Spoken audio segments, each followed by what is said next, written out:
Hey everybody, this is John Scarborough. I'm out in the middle of a bamboo thicket right now. Everywhere I look, there's nothing but bamboo all the way around me. There's my dog. You can tell it is really thick out here. Now I've heard a lot of bad stuff about bamboo, about it taking over your property mostly.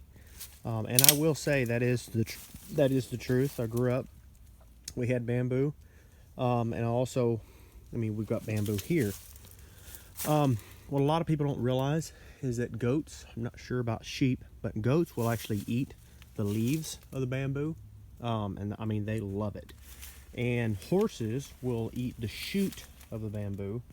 They love that. So really, actually, the best control I've seen for bamboo is actually horses. Now, I think cattle will eat the shoot. I'm not real sure, but I do know that ever since the cattle has been out here, the bamboo has not really been a big issue. It's stayed pretty much right here in this area. Now, right in here, it is extremely thick.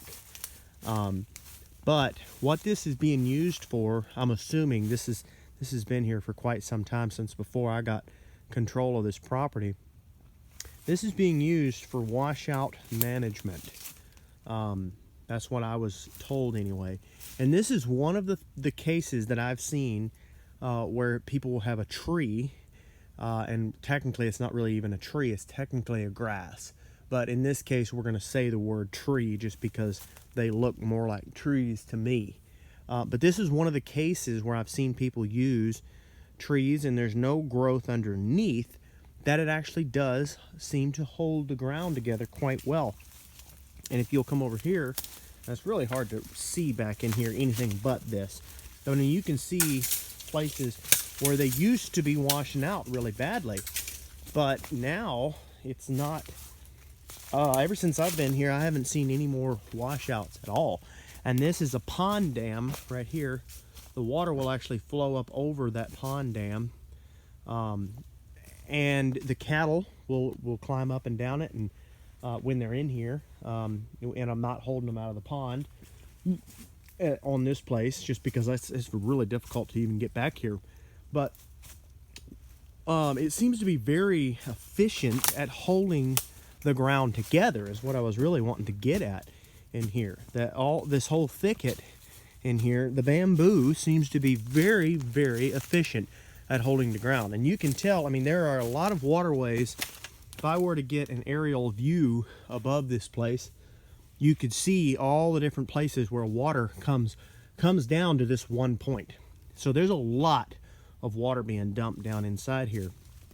But this ground is holding it together quite well, and I think it's because of these bamboo shoots. So there's two things I wanted to talk about with these bamboo shoots, or these bamboo, is A, how well they're holding the ground together. And the reason is because look at this top root right here. Look at this root. Look at that. That is a very thick, dense root, and there's a lot of them, but also it's on the very top of the ground, whereas many other roots for other trees aren't on the very top of the ground, and they're big roots. They're not a lot of small roots like this. You can tell those are a lot of small roots down in there, just netted like a net, just coming out everywhere, just covering the ground. And that's what's going on all down in here. You can tell the way the water has come and washed down past them, and that's why they're exposed here. But they are holding the soil together very, very well. Look at that. They're really holding that soil together. So I think in the right places, I think bamboo shouldn't be ruled out. If you were interested, if the right person wanted to do it and knew how to market it, bamboo is actually a very good seller. You could actually put this on your farm in certain places and turn around and sell it. You would just have to know how to do the market and all like that. It's not something I've looked into too much myself. I just know that it is a pretty popular thing, and it's considered to be a very profitable farm as far as bamboo farming go. So it might be something you might could look into. If someone was looking for a couple different avenues of farming ways to make a living, you might could just do this on places, certain strategic places, just to help hold the ground together in places where you get a lot of water dumping past. That's just up to you whether or not you want to try to make any money at it. It would just be a way of controlling it to where it doesn't get out of control. Another thing I wanted to talk about was the amount of worm castings that you get down inside here. So this is just covered in worm castings, and it's because these worms, this is a great environment for it. Like if I look straight up here, there's hardly any sun getting in through that canopy. So you're either going to want the ground to be covered with grass, completely covered, or you want it to be covered like that in order to attract worms. Your earthworms need a good shaded spot. They don't need it to be too hot. They also need a carbonous material that they can eat on. And this is something they can consume right here. So that's why this ground is holding together so well.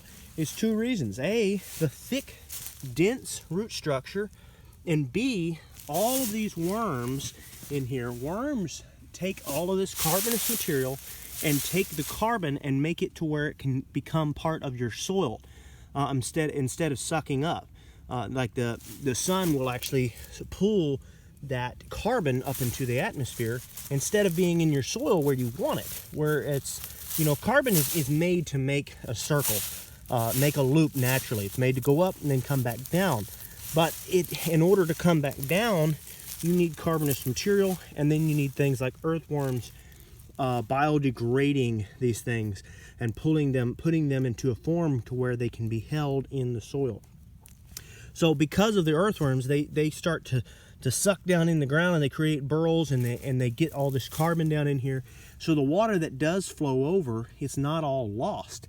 It can absorb down into this soil and sink deep down in there.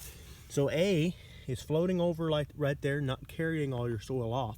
And B, it's actually being absorbed into the soil, complements of your earthworm castings. The best thing for your soil, one of the best things, is truly earthworms. Besides your microorganisms, but there are hundreds of millions of different types of microorganisms from what I understand. But earthworms are some of the best things you can do for your soil. So if you've got a spot right there like this that you're not grazing, or that you can't really graze because of how steep this is, and you're worried that it's just going to wash out, this is an option, especially if there's a lot of water that comes down through here.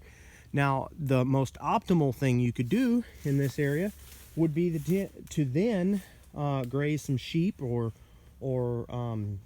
goats or something like that through here. That's what we used to do when we were kids. We raised goats, and they would eat and control the bamboo. So we were able to take something like bamboo to hold soil together like this right here, and then use goats to control the bamboo to where the bamboo didn't get too out of control.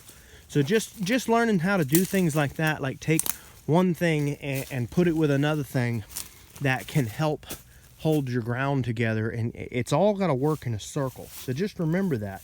So anyway, I just wanted to throw this video out here about bamboo, and it is something that the right person could use in the right area. Just do be careful.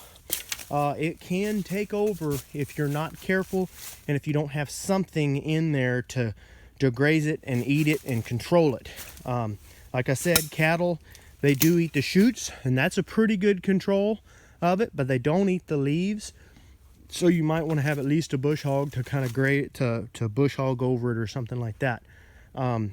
Anyway, it might be something to consider, especially if someone was wanting to actually farm and sell the bamboo. Then you could control it yourself. So anyway, thanks everybody. Don't forget to subscribe if you like content like this.